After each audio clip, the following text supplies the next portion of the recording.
perlu saya sampaikan. Nah, poin-poin penting itu ini sebenarnya apa namanya pengalaman yang saya hadapi ketika mahasiswa itu menjelang mengakhiri studinya, yaitu tesis maupun disertasi, di mana tema-tema atau permasalahan-permasalahan yang diangkat khususnya untuk perancangan atau untuk penciptaan itu berangkat dari berbagai masalah, berbagai problem, berbagai hal yang ingin diekspresikan atau ingin dituangkan dalam karya tesisnya atau disertasinya. Banyak hal yang didapat dari sana. Ya. Nah, salah satunya adalah topik tentang luka batin.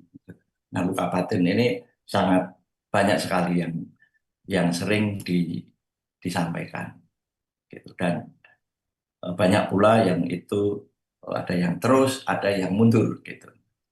Jadi poin-poin penting itu adalah berkaitan dengan ide gagasan yang ingin disampaikan pada umumnya. Sebenarnya umumnya itu juga ini sudah sering dari dulu sampai sekarang pun sering diangkat, gitu.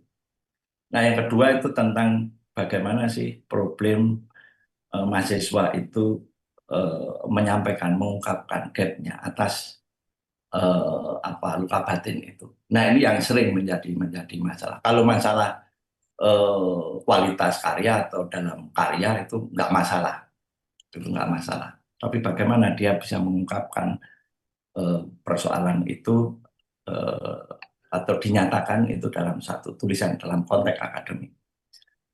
Yang ketiga sebenarnya ini masalah berkaitan dengan pendekatan dan apa model dalam penciptaan yang itu akan dikerjakan oleh mahasiswa. Dan berikutnya adalah implementasi. Itu apa namanya poin-poin dalam apa yang ingin saya diskusikan atau saya sharingkan dalam apa kuliah umum ini. Ya, dan saya terima kasih ya atas kepercayaan, ini satu kehormatan saya diminta untuk memberikan atau bagian dalam kuliah umum ini, ya, karena sudah tidak asing bagi saya itu untuk dengan isi Bali kan. Baik, saya akan lanjutkan berkaitan dengan apa namanya luka batin, gitu. Nah, dalam persoalan penciptaan, baik itu dalam disertasi maupun tesis yang sudah saya sampaikan tadi, luka batin ini apa menjadi sesuatu yang sangat banyak, dan saya kira setiap orang itu pernah mengalami persoalan-persoalan masa lalunya. Ya, ada tekanan-tekanan yang sangat berat yang diterima dari masa kecil hingga sekarang mungkin, atau mungkin juga baru saja itu ya apa namanya sekian detik atau sekian lalu, yaitu menjadi satu pengalaman yang itu selalu bisa terlalu dibawa terus, ya, dan menjadi satu trauma mungkin seperti itu. Nah, banyak hal yang apa berkaitan dengan persoalan luka batin ini. Ya. Nah, namun yang paling banyak itu yang sering diajukan atau yang sering dibawa dalam untuk ide gagasan dalam penciptaan, umumnya dalam penciptaan itu adalah broken home dan perundungan, ya, dan perundungan. Sehingga ini menjadi satu hal yang apa namanya yang sangat menyedihkan sebenarnya. Kalau tidak bisa mengatasi, ya untungnya itu ya mahasiswa-mahasiswa itu pada bidang seni. Kalau itu tidak seni seperti tadi sudah disampaikan Prof. Elindra tadi, anak-anak bisa menyalurkan ekspresinya dengan tari, itu sebenarnya salah satunya untuk melepaskan diri dari kadang-kadang ada tekanan-tekanan. Nah, kalau nggak bisa, nah itu bisa bermasalah seperti ya yang baru sekarang ini SMA N72 itu ya. Jadi pelampiasannya ke hal-hal yang sifatnya kriminal atau hal-hal yang tidak kita hendaki. Nah, broken home dan perundungan yang saya sebutkan tadi termasuk pelecehan seksual maupun pelecehan verbal itu menjadi hal yang sangat krusial. Nah, di mana persoalan-persoalan yang dihadapi itu eh, kadang-kadang tidak pernah selesai dari katakan S1, S2 sampai S3 itu masih membawa persoalan itu. Ya, kecemasan, depresi, tidak percaya diri, dan sering selalu muncul. Eh, saya sebagai dosen pembimbing, ya kalau mungkin pengajar itu tidak begitu begitu intens, tapi kalau pembimbing biasanya itu intens untuk diskusi, ya diskusi. Jadi kalau ada seseorang selesai tidak mengenal pembimbingnya itu ya aneh kan. Kalau dosennya mungkin lupa, tapi kalau pembimbingnya itu ya aneh. Itu karena apa? Hampir setiap minggu 2 kali, bisa 3 kali, itu selalu diskusi terus. Ya, untuk mengungkapkan tadi yang saya sampaikan tadi, untuk mengungkapkan permasalahan-permasalahan atau persoalan-persoalan kecemasan-kecemasan masa lalu yang dihadapi oleh mahasiswa ini tidak bisa dia mengungkapkan secara baik. Padahal yang diharapkan saya sebagai pembimbing kadang-kadang itu ungkapan yang jujur, ya, ungkapan yang jujur, ungkapan yang otentik, ya, ungkapan yang original. Nah itu yang eh, saya kehendaki. Namun itu sering tidak bisa mengungkapkan.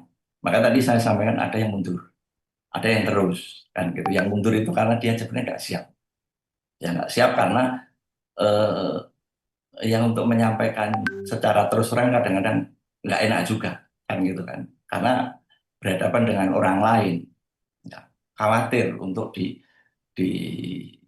ya disampaikan ke yang lainnya gitu.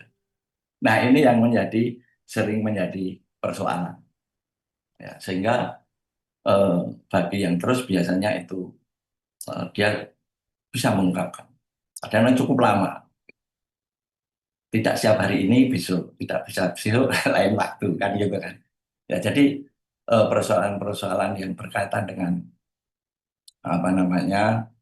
latar belakang luka batin sebagai ide gagasan dalam satu penciptaan itu yang susah dalam mengungkapkan secara jujur dan otentik. Karena banyak problem yang sama. Tetapi kalau dia bisa mengungkapkan dengan baik, dengan jujur, dengan otentik, ya, dengan kesederhanaannya, pasti tulisannya juga beda dengan antara satu dengan yang lain. Nah ini pengalaman yang saya hadapi ketika dengan mahasiswa yang mengangkat topik tentang luka batin. Nah dalam ya riset kecil-kecilan atau penelitian saya kecil-kecilan gitu melihat dari tema-tema yang diangkat untuk mahasiswa pasca kebanyakan ada lingkungan, ada sosial, ada eh, problem lingkungan, kemanusiaan itu juga ada. Tetapi yang paling sekian tema itu adalah ya permasalahan masa lalunya yang eh, apa sering disampaikan di awal. Baik, itu persoalan-persoalan yang dihadapi. Dan lebih sulit lagi kalau itu mahasiswa program doktor atau S3. Dia sudah kompleks kan gitu, artinya sudah kompleks. Sehingga kadang-kadang ada rasa untuk ungkapan itu juga, untuk menyampaikan itu juga tidak mudah. Demikian apa yang menjadi penyebab, demikian juga dampak, demikian juga solusi. Ya. Tapi untung teman-teman mahasiswa saya kira di sini cukup banyak yang artinya ini para khususnya yang S3 saya lihat itu ada Riri Reza, ada siapa Mas Supriyanto, ada Fajar dan seterusnya, itu saya kira itu sudah para praktisi ya, artinya masalah teknis, masalah apa dalam dunia praktisian nggak masalah. Tapi dalam topik tema yang diangkat pada umumnya untuk mengungkapkan, kalau itu mengungkapkan persoalan personal, itu yang tidak mudah untuk menyampaikan secara terbuka. Itu yang ada dalam diri eh, seorang seniman, ya seniman yang akademisi atau seorang yang akademis mencoba untuk bekerja di bidang seni. Baik, luka batin yang bersifat subjektif ini, yang dekat ini, ya ini juga apa namanya menjadi penting bagi seseorang, tapi belum tentu dia itu juga melihat dari sisi-sisi yang lain. Dan berkarya seni ini menjadi salah satu jalan untuk mengkomunikasi pemikiran maupun perasaan yang tidak sanggup diungkapkan secara verbal. Oke, pertanyaan mengapa luka batin sering menjadi inspirasi dan gagasan untuk berkarya seni? Pertanyaan saya, bagaimana luka batin diekspresikan, ditransformasikan menjadi karya seni yang kreatif dan inovatif? Ini pertanyaan-pertanyaan yang sederhana kadang-kadang, ya. Karena karya seni yang mengambil inspirasi atau permasalahan psikologis ini dijadikan, ada beberapa itu kadang-kadang menjadikan media pembebasan. Ya seperti apa, jauh dengan apa yang disampaikan Prof. Elindra tadi. Ya pembebasan diri dari beban batin, berkarya sebagai media untuk ada yang bagian itu menjadi terapi, menghilangkan traumatik. Tapi pada umumnya ketika selesai saya juga bertanya apakah traumanya menghilang, ternyata juga enggak kan gitu. Terlalu bersambung terus kan gitu. Ya tapi itu menjadi satu inspirasi yang menjadi ide-ide besar beliaunya. Nah, yang menjadi media untuk bagaimana dia mentransformasikan atau mengekspresikan, ya itu coba kita lihat dalam hal ini ada berbagai pendekatan maupun berbagai model yang digunakan. Namun di sini saya mencoba untuk memberikan satu contoh bagaimana mahasiswa ini mentransformasikan ide-idenya melalui melalui pendekatan, yaitu pendekatan psikoanalisis dan modelnya menggunakan punyanya Gilles Deleuze. Oke, psikoanalisis dalam konteks ini yaitu dinamika psikis pada pengalaman masa lalu dan di bawah sadar, di mana ini menurut Sigmund Freud, yang memandang bahwa perilaku sebagai permukaan dan kerja simbolik pikiran dan harus dianalisis untuk memahaminya. Biasanya mahasiswa ini diminta untuk secara internal itu untuk melakukan refleksi atas dirinya, ya. Dan biasanya yang digunakan itu Sigmund Freud sama Jung yang biasanya dipakai untuk para seniman, meskipun ada yang lainnya. Oke, kita lanjut. Dalam psikoanalisis, Sigmund Freud menyatakan bahwa kepribadian manusia itu dipengaruhi oleh konflik antara dorongan bawah sadar dan pengalaman masa lalu yang tertekan. Dan ini yang tadi saya sampaikan itu selalu muncul tenggelam kan gitu kan, antara ragu-ragu dan seterusnya untuk menyampaikan. Apalagi itu problem-problem yang berkaitan dengan politik, ya seperti kasus neneknya yang dulu punya masalah dengan G30, ya 1965. Demikian juga kasus 98, ya kasus reformasi. Jangan-jangan itu ya kasus yang Agustus kemarin juga ada kan kita Agustus 25 gitu ya. Jadi persoalan-persoalan yang ini yang kadang-kadang menjadi trauma.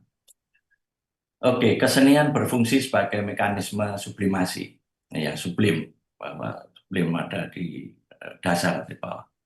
Bukan hanya katarsis dalam pengertian pelepasan emosi secara langsung dan instan seperti dalam terapi.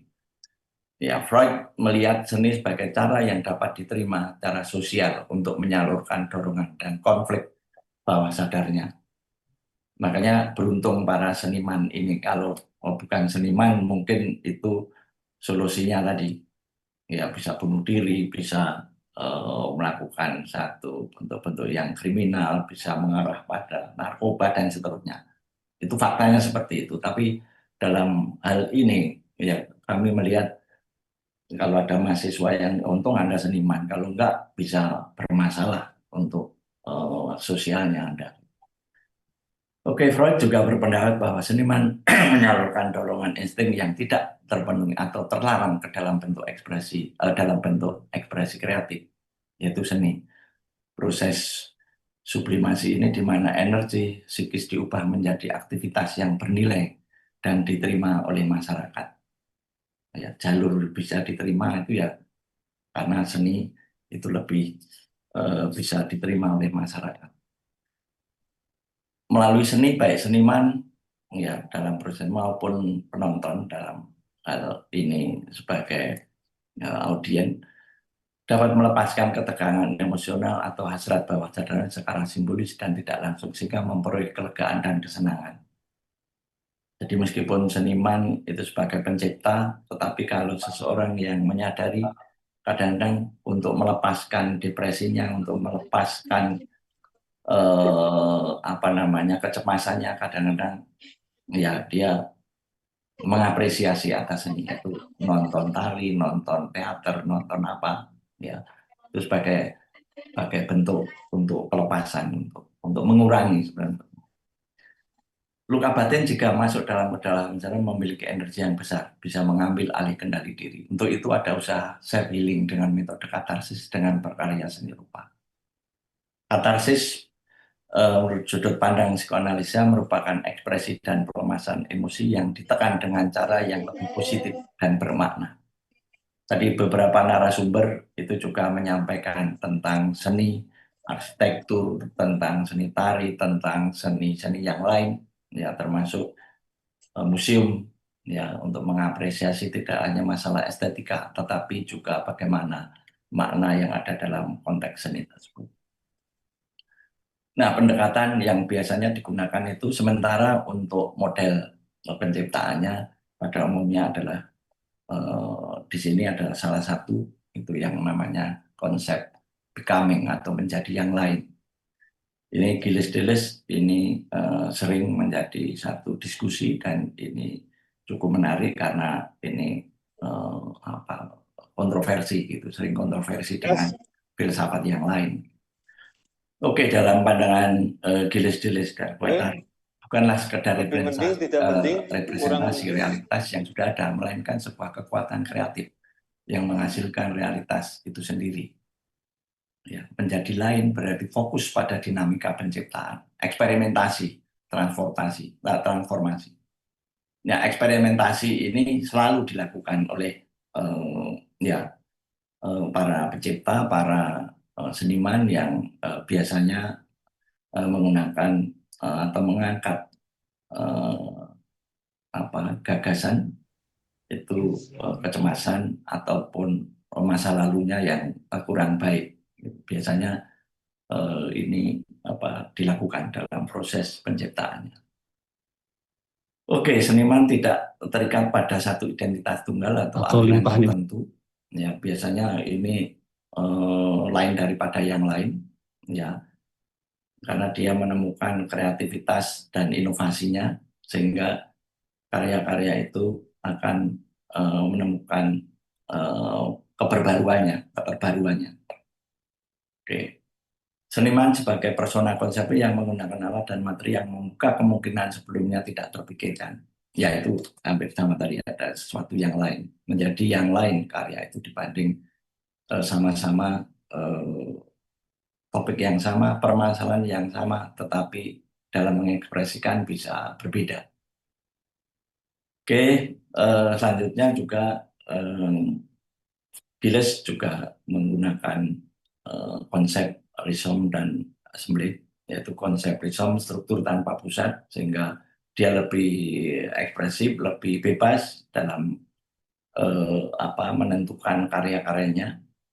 Ya demikian juga assembly ini menggabungkan atau menyusun kembali ya bentuk-bentuk yang atau elemen-elemen yang berbagai macam tadi, ya berinteraksi menjadi sesuatu yang lain. Di mana proses becoming dalam seni melibatkan pengalaman langsung, yaitu in and true kalau dalam istilah pencipta itu sudah nggak asing lagi. In and true, pengalaman mengalami ini menjadi penting, yang menyentuh dan seterusnya itu menjadi bagian dalam proses penciptaannya. Oke, sehingga model ini menjadi kekuatan ekspresif yang dinamis dan cair. Baik, kita akan coba, sebenarnya ada beberapa karya yang berangkat dari gagasan luka batin ini. Ya, namun di sini ada dua yang ingin saya contohkan sebagai gambaran bagaimana luka batin itu diekspresikan ya menjadi pelepasan dalam satu karya seni.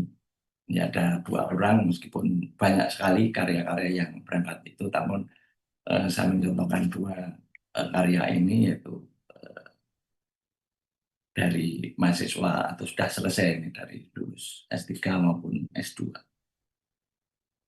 Oke, nah ini karya seorang mahasiswa pasca yang sudah selesai, di mana dia menggunakan pendekatan dan metode tersebut, ya, karena prosesnya menggunakan model Diles.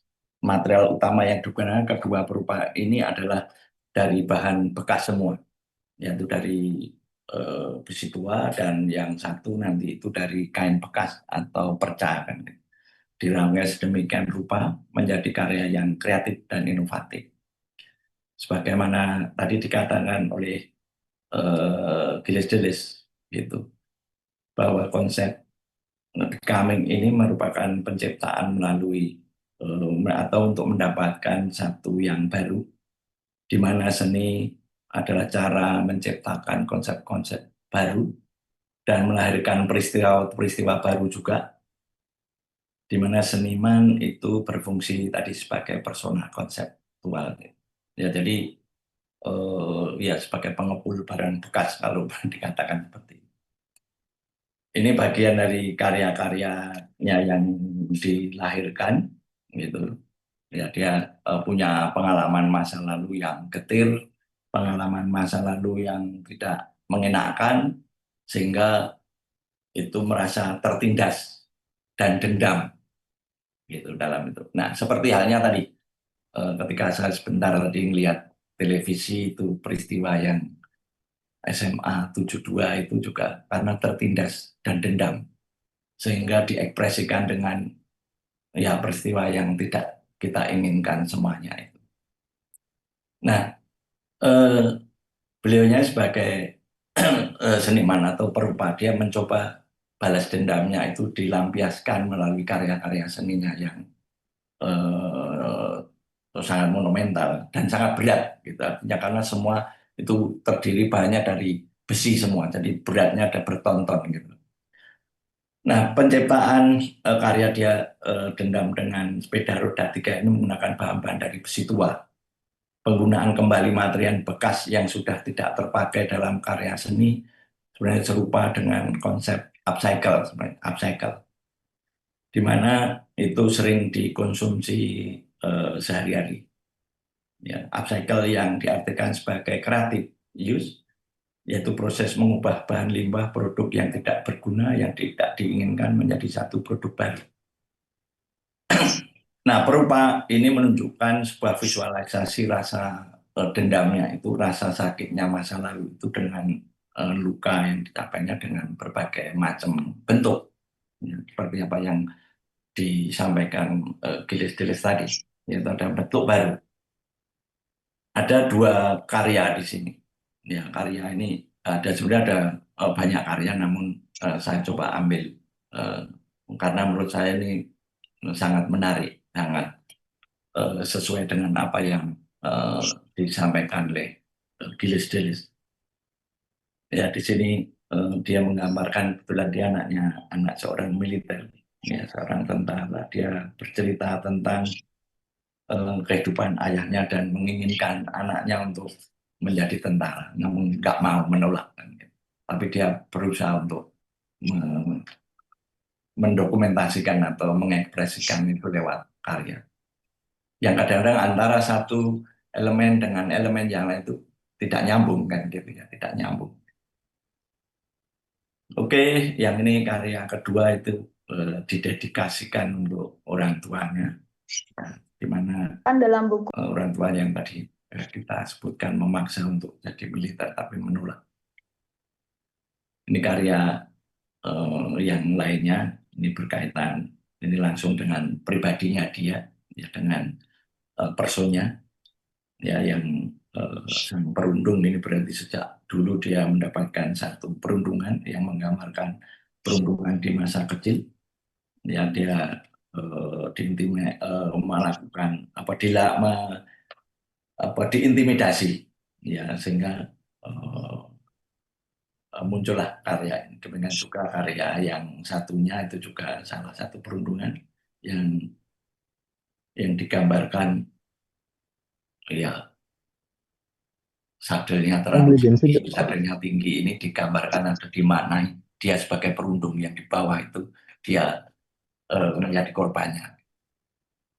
Oke, baik, itu yang pertama. Yang kedua itu berkaitan dengan ini, eh, berupa namanya Rizka ini, eh, juga sama, bahannya dari perca, dari dayeng, apa, untuk mengkaratkan, ya, simbol karat ini digunakan oleh eh, eh, apa seniman ini atau perupa ini untuk menggambarkan, untuk mengekspresikan gagasan-gagasannya, yaitu gagasan-gagasan atas ketidaknyamanan masa kecilnya, ya, adanya broken home tadi. Jadi ada dua mahasiswa broken home, tetapi cara penyelesaiannya berbeda-beda. Yang satu itu dengan cara ini, yang satu dengan fotografi. Nah, yang ya, Asisa ini eh, pernah mendapatkan atau memperoleh penghargaan sebagai yang artis. Kalau nggak salah tahun 2023 atau 2022 atau 2023. Oke, banyak hampir sama dengan apa perupa yang satu dan anaknya. Ya, dia merangkai, mengelola, dan seterusnya. Dia sangat, aduh, mana? Oke, ini karya-karyanya.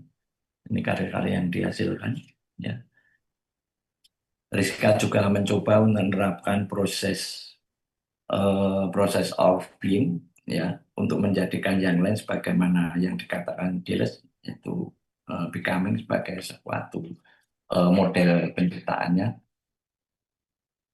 Pada karya Rizka ini dikemas bagaimana storytelling. Jadi storytelling bercerita sebagaimana apa namanya mahasiswa yang lain itu juga menggunakan fotografi dengan storytellingnya, perbedaan di medianya, namun prosesnya hampir sama.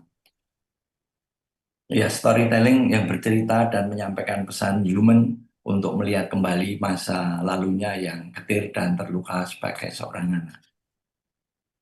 Karya yang berjudul ini karya yang beberapa kali keliling atau pameran di Indonesia, pernah di Galnas juga ini.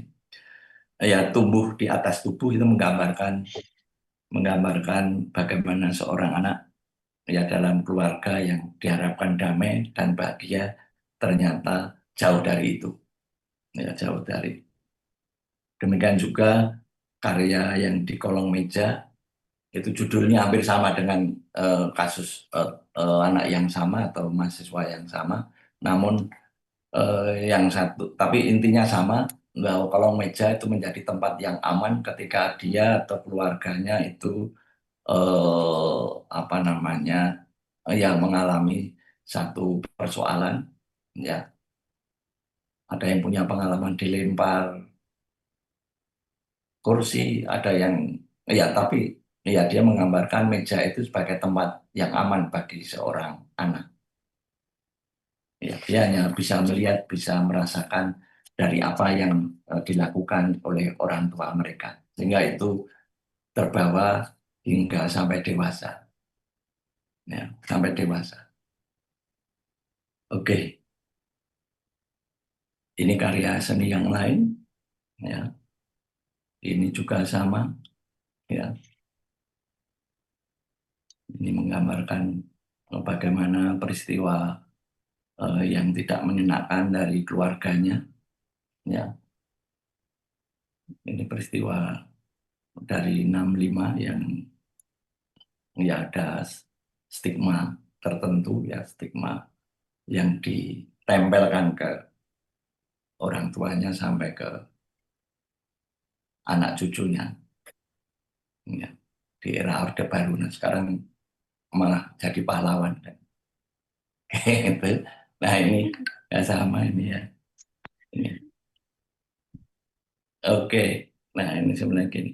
Oke, jadi itu secara sekilas yang bisa saya sampaikan berkaitan pengalaman luka batin dari mahasiswa-mahasiswa atau pasca sarjana yang diangkat, dan itu coba kami telusuri, ya, kami coba riset secara kecil-kecilan dari selama saya sebagai pengelola pasca sarjana, dan sampai sekarang masih tema-temanya tidak jauh banyak yang seperti itu. Oke, melalui karya-karya di atas yang berangkat dari ide atau gagasan yang dari luka batin yang dialami, dirasakan karena peristiwa masa lalu, ya, getir mampu dituangkan dalam karya sebagai material, teknik, ide, dan penyajiannya. Pendekatan psikoanalisis dengan model becoming dari Gilles Deleuze, menurut saya konsep para bermain mampu mengeksplorasi perbedaan-perbedaan unik dalam setiap pengulangan variasi, menghasilkan sesuatu yang baru, bukan meniru. Singkatnya, model becoming mendorong seni untuk menjadi sebuah kekuatan ekspresi yang dinamis dan cair, dan akan terus berevolusi. Oke, nah, saran saya masih banyak tema-tema sebenarnya hampir sama dengan apa yang disampaikan oleh para narasumber yang tadi. Jadi selain persoalan-persoalan personal, masih ada yang internal, itu untuk bisa kita ekspresikan, kita komunikasikan, atau kita sampaikan pesan-pesan melalui karya baik itu seni rupa maupun seni pertunjukan, ya, seperti apa yang disampaikan Prof. Yudi tadi, ya, bahwa peran perupa untuk berkarya seni serta berkontribusi pada kehidupan sosial, lingkungan, dan kemanusiaan itu saya kira masih sangat dibutuhkan. Sekarang khususnya dan ke depan saya kira itu juga semakin dibutuhkan. Perupa tidak hanya menciptakan visual yang menarik, tetapi juga mampu menyampaikan pesan-pesan penting yang berdampak pada masyarakat, sosial, lingkungan, kemanusiaan, mulai dari edukasi dan advokasi. Saya kira ini eh, pesan yang sering disampaikan oleh berbagai pihak. Baik, akhirnya saya hanya bisa mengucapkan terima kasih, ya, sekali lagi terima kasih, dan mohon maaf bila ada sesuatu yang kurang, dan mudah-mudahan sharing yang saya sampaikan ini, ya, sebagai bentuk sharing itu juga memberikan makna maupun eh, menjadi sesuatu yang bisa diambil hikmahnya dan menjadi satu pengetahuan, karena sesuai dengan tema yang digariskan dalam kuliah umum ini, yaitu tentang pengetahuan manusia dunia. Saya kira pengetahuan dalam konteks berkesenian ini harus dilahirkan khususnya, atau harus dibuat itu oleh para mahasiswa pasca sarjana. Terima kasih. saya kembalikan ke Kak Alif. Akhirnya, wassalamualaikum warahmatullahi wabarakatuh. Om Santi Santi Om. Om Santi Santi Santi Om. Terima kasih kami sampaikan kepada Bapak Prof.